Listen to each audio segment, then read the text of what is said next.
Storms is deel van die lewe, maar dit maak dit nie makliker nie. In Markus 4 vers 35 tot 41 lees ons dat die disippels in opdrag van die Here Jesus na die oorkant van die see in 'n bootjie vaar. En toe bars daar 'n groot storm los sodat die skuit vol water word. Die disippels was angsbevange en het geglo dit sal einde. Hulle het in opdrag van die Here Jesus die nag op see gegaan en die laaste ding wat hulle verwag het, was dat dit hulle in 'n storm sou laat beland. Ons verwag mos nie dat daar storms oor ons lewe sal kom as ons doen wat die Here vir ons sê nie.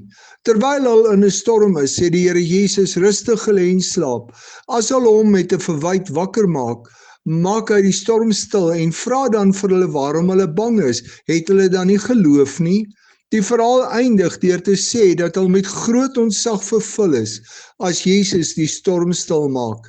Die verhaal leer vir ons dat storms oor ons lewe kan kom, selfs al doen ons presies wat die Here vir ons sê. Maar ons moet ook raak sien dat as Jesus Christus by ons is, ons niks het om voor bang te wees nie. Selfs al lyk dit vir ons of hy slaap en nie omgee dat ons vergaan nie. Ons moet ook raak sien dat die Here ons dikwels die storms inlei, sodat ons hom nie kan beleef en ervaar, en dat ook ons in verwondering voor hom kan buig oor wat hy doen. Sonder die storms in ons lewe gaan ons nie die krag van God in ons lewe sien nie. Ons het 'n keuse. Of ons hardloop ons hele lewe weg vir enigiets wat soos 'n storm in ons lewe kan wees, of ons gaan saam met die Here Jesus deur die storms en sien hoe hy ons daardeur dra en ons beskerm. Ek kies eerder die pad saam met die Here. Wat kies jy?